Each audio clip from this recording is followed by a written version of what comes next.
get you some money, you're gonna feel different. Straight up. You might even, all that other advice I could have gave you, this the short version.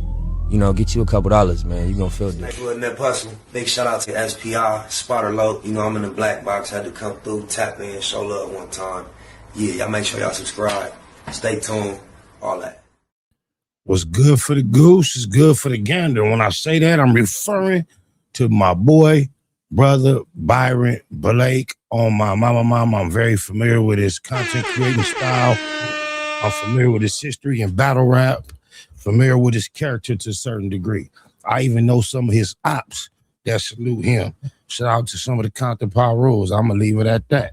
Just based on his character and the way he stand in these YouTube streets, I know for a fact, and of course I don't know for a fact, but I believe my boy would have never, ever, ever been playing with no paperwork and no white folks. He been around too long, disagreeing with too many people and not resort to that.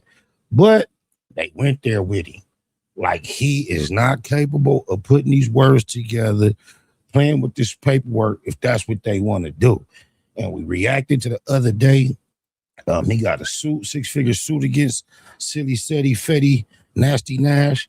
And I think he got one against 1090, the fake Snake Jake. But he got one against Ho No 100. And he flushed him out. I had the exact paperwork, just the raw paperwork in my DM. I was going to upload it and then read it. But then I got this in my DM. And he already up to it, saved me a little work. Shout out Byron Blake.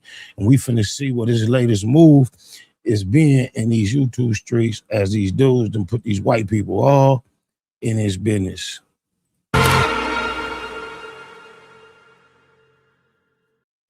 Now, I know that there are some people who absolutely will not believe that Wack100 was hit with a lawsuit, especially for defamation. You know, people been saying T Grizzly should have hit him for defamation with the fake paperwork. It's a couple of other situations where he's pretty much opened himself up to some civil liability, but for some reason, people never take action.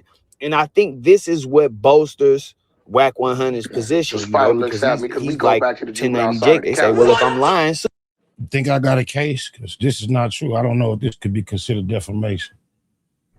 So Spider looks at me because we go back to the juvenile side of the county. Does it hurt my character to be viewed as someone so delinquent that I had to be locked up in the juvenile side of the county? That is so untrue. It's probably people who don't want to deal with me just based on hearing that untrue fact. Brother Blake, I need to be advised, my near, oh my mama, defamation.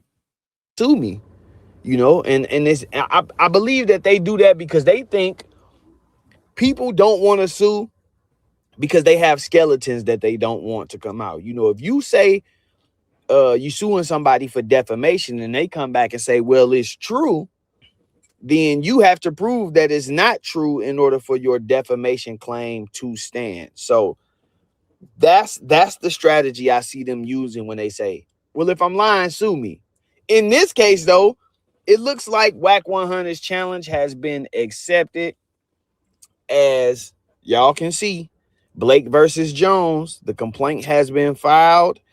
It's already in. It's going down. Now, of course, there are a lot of formalities when it comes to this lawsuit process. So as we go over this paperwork, we're going to be covering everything like this, the actual complaint page, the first page, just to show y'all it's real. They got the Pacer numbers. You know, they got the case numbers listed up top. You can find this on the Pacer website, actually. It shows you the amount Byron Blake is asking for, $500,000, or an amount to be determined not in excess. I mean, amount to be determined in excess of $75,000. Now, when it gets to the actual statement of facts, he says that he wants $400,000 in punitive damages and a $100,000 compensatory award because of the loss of his channel. And like I said, it goes into the actual complaint and the statement of facts. And that's where we get to see what the real issue is. What's the real argument? What's the bottom line when it comes to this lawsuit? If I'm gonna be honest with y'all, this is quite interesting because a lot of the things that are listed in this lawsuit, in this statement of facts, we knew about, but I don't think they were characterized as they are now. You know, this kind of opens your eyes to what exactly has been going on around here on this internet, in these YouTube streets, as they like to call it, right? So, without wasting any more time, let's get to it. Now, this says that the plaintiff, who is Byron Blake, owned, managed, and operated a commercial digital content business on the YouTube platform via his channel named Byron Blake, which he managed primarily from his home residence in St. Charles County, Missouri. Plaintiff also maintains a public digital business presence on the Instagram platform under the verified handle @official Byron Blake. Plaintiff's YouTube channel and news reporting primarily focused on analyzing and publishing public records, court paperwork, and digital media surrounding hip-hop culture, including verified public records demonstrating defendant Cash Jones's interactions with law enforcement. Prior to June 21st, 2026, public evidence became available demonstrating that Cash Jones was actively providing and orchestrating the provision of information to law enforcement agencies. Following the emergence of... Are y'all hearing what he's saying? He's putting this in legal documents that it's a fact that Hold On 100 has been exposed as to be cooperating with the people. He's telling the courts he can prove this. Ooh-wee. This verifiable evidence, plaintiff publicly referred to defendant as an informant, which means Blake publicly referred to Cash Jones as an informant. Cash Jones, aka Wack100, based entirely on the underlying factual records. On June 21st, 2026, in direct retaliation, defendant Cash Jones published a widely distributed post on his verified Instagram account, tagging the plaintiff's exact business handle and stating textually, "Official Byron Blake." Boy, Byron Blake covering all bases. I don't know if he got some help or he doing this off the dribble. Irregardless, he airtight. X. We have 3 more on the list. Young Aunt Hefe honored my request, so he's safe as of now. Sincerely, the Exposers. Took me 6 months to put this team together. We couldn't match your lies, so we're playing it dirty. Best 10,000 I've ever spent. Through this widely distributed publication, defendant falsely accused plaintiff of being a liar regarding the factual law enforcement records, knowingly published an absolute falsehood to damage plaintiff's professional integrity. On that exact same day, June 21st, 2026, plaintiff's commercial YouTube channel, Byron Blake, was suddenly and completely terminated by the platform. Through his explicit written admission, defendant confirmed that he hired and paid a $10,000 bounty to an illicit cyber coordination squad, coined the Exposers, to play it dirty, execute bad faith takedowns, and successfully orchestrate the targeted deletion and removal of plaintiff's channel. On July 12, 2026, defendant Cash Jones, that boy Byron got bars. You see how he made that sound? Appeared as a featured guest on the broadcast, the Adam 22 and Wack100 show on the No Jumper YouTube network. During this public broadcast, defendant openly boasted about and detailed his malicious business strategy of weaponizing false reporting mechanisms to financially destroy his targets online. Wow. Explicitly stating, "YouTube land, this ain't the streets. Over here, we meta banging. This is the metaverse. So if you want to sit behind a camera and run fake narratives and play keyboard warrior, then I can launch meta nukes. I can meta snatch your shit in a meta major way." Defendant further confirmed on the broadcast that his express intent in deploying these bad faith campaigns is to inflict severe economic ruin, stating openly, "Hurting his pockets hurt different. Some of these people ain't no off limits because when you go to talking crazy, it's on. So what? I blew your shit up." Defendant Cash Jones has a documented, publicly admitted history of using digital platforms to aggressively combat, suppress, and manipulate public narratives whenever individuals publish paperwork linking him to federal agencies or law enforcement. In a public interview broadcasted on the Vlad TV media network, defendant explicitly discussed. We got Vlad and Vladimir name all in here. Yeah, they didn't put the wrong one. Shout out Brother Blake. How he handles allegations of law enforcement cooperation and federal wiretaps, stating openly that his practice when dealing with exposers is to look at how they play the game and play the game back. Defendant further admitted in the same Vlad TV broadcast that when federal law enforcement agents or investigators contact him, his strict pattern of conduct is to immediately record and leak the scenarios onto the internet within 24 hours, specifically to dictate public narratives, preemptively screaming that he said all this out his mouth, and I bet you Brother Blake got the proof. He got all the content. It's going to all be available in court, and you can't avoid it. They didn't expect him to go this far. You got to deal with it, or do like Gang did and don't respond and get a judgment and default. Either way, your ass is caught. You got to respond and answer to this. Allegations against him are lies or fake to manipulate his audience. On or about November 9th, 2022, defendant Cash Jones publicly released a recorded telephone conversation between himself and an agent of the Federal Bureau of Investigation, which was subsequently published widely across cyberspace networks. During this recorded phone call, the investigating FBI agent explicitly questioned defendant regarding his public multi-platform that's not the Del Moore's call, my bad. Disputes, text streams, and online disagreements with industry figures, stating to defendant, we were provided information that possibly something went beyond that, and so we're just calling you to clarify and make sure that you haven't been threatened regarding the disputes that you've had over social media, over YouTube, over Instagram, and all of that. In response to the federal investigator on that call, defendant openly discussed his public disputes, personal knowledge of ongoing music industry legal affairs, confirming his baseline pattern of behavior of directly communicating with federal agencies regarding online conflicts. Defendant's own published audio archives explicitly prove that he has a long-standing active communications channel with law enforcement regarding social media disputes, demonstrating that his public leaks are strategically utilized to control narratives. He bring the police on to confirm his position on multiple occasions.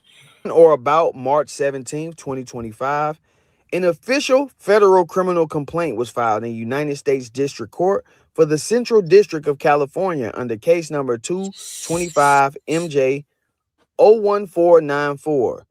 Duty, titled United States of America versus Eugene Henley, also known as Big U.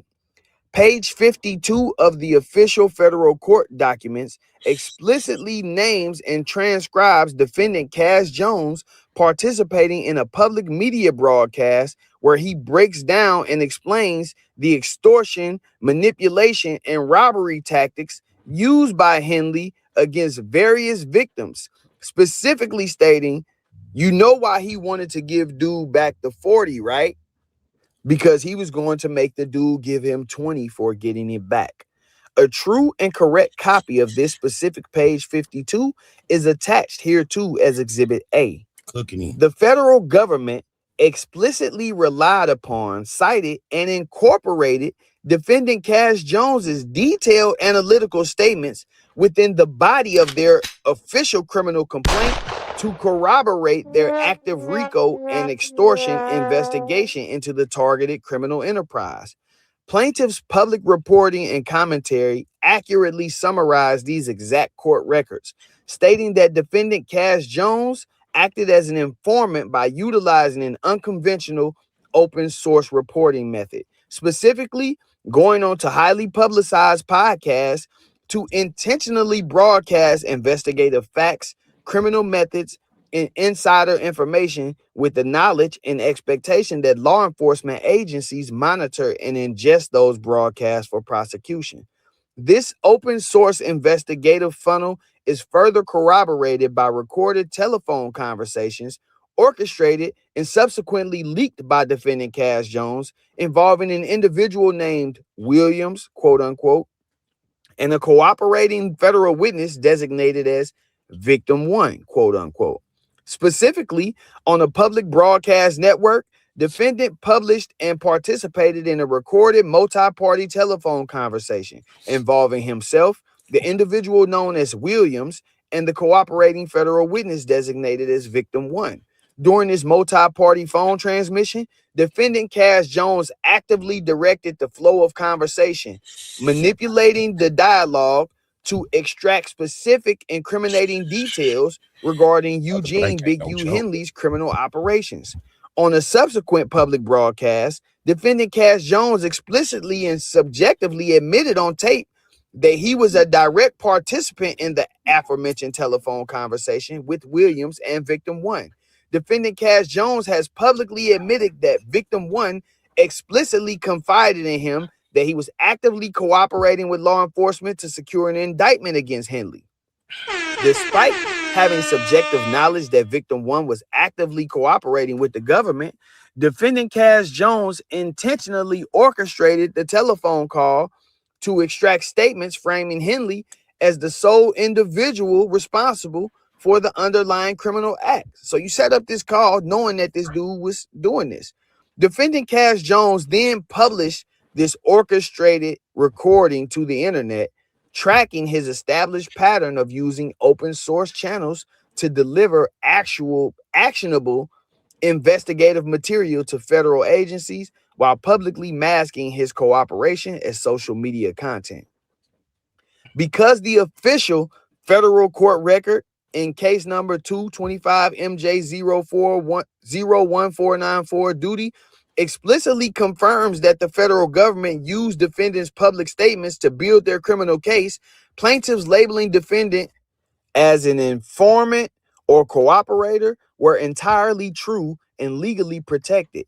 Defendant Cass Jones possessed full knowledge of his own recorded audio admissions and federal court citations. He maliciously published the June 21st, 2026 statement branding plaintiff a liar solely as a defamatory device to shield his street persona, activate his paid squad, the exposers, and tortiously destroy plaintiff's commercial YouTube asset.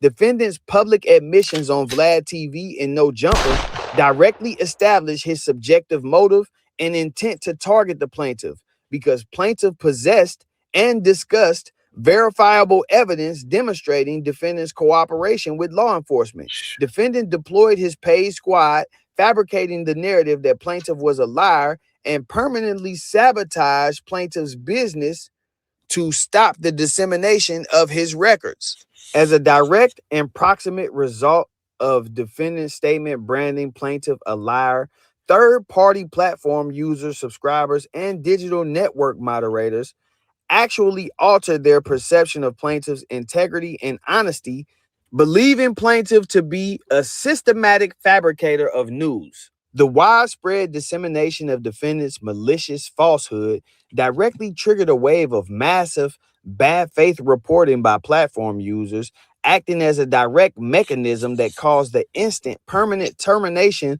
of plaintiff's commercial YouTube asset, Byron Blake.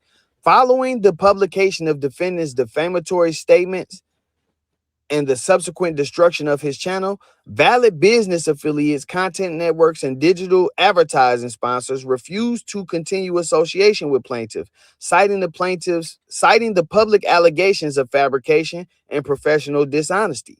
The financial impact of this reputational destruction is concrete, measurable, and severe. The permanent deletion of the Byron Blake channel instantly cut off plaintiff's verified monthly monetization revenues, digital sponsorships, and ongoing business expectancies, inflicting non-speculative economic damages, well in excess of $75,000. My bad, y'all. But anyway, it gets into the counts. Count 1 is defamation, you know, and it discusses how, you know, the facts alleged through 1 through 41 are true, and defendant falsely stated that the plaintiff is a liar and admitted to spending $10,000 to coordinate a campaign to play it dirty. Defendant knew his public branding of plaintiff was as a liar was false. You know, it goes into count 2, which is civil conspiracy. Defendant entered into a deliberate agreement in combination with 2 or more individuals known as the exposers to accomplish an unlawful and tortious purpose, the bad faith destruction of plaintiff's business assets, and the publication of malicious defamation.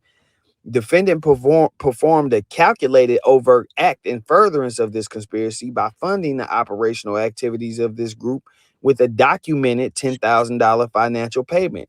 As a direct result of this conspiracy, plaintiff's commercial YouTube channel was terminated and his professional reputation was severely damaged, resulting in actual economic damages, injuries exceeding $75,000. Tortious interference with business relations. Plaintiff maintained valid business relationships, monetization agreements, and clear business expectancies. Y'all see it, man. Like, defendant's interference was executed entirely through improper and tortious means, specifically actionable defamation, malicious falsehoods, and civil conspiracy. Defendant utilized improper and anti-competitive means to suppress commercial reporting regarding his public records, intentionally using economic destruction to eliminate. Y'all get the point. Shout out to Brother Blake on my mama. I'm just saying, they started it. They got the reporting and telling and all that. And now ain't no fun when the rabbit got the gun. Can't wait to see how this play out. Oh, mama. If you want to see the rest of the breakdown, go over to Byron Blake page. I think that was the majority of it, though. Facts. Get you some money, you're gonna feel different. Straight up. You might even, all that other advice I could have gave you, this is the short version. You know, get you a couple dollars, man. You're gonna feel different. Wasn't that possible? Big shout out to SPI, Spotter Low. You know, I'm in the black box, had to come through, tap in, show love one time. Yeah, y'all make sure y'all subscribe. Stay tuned, all that.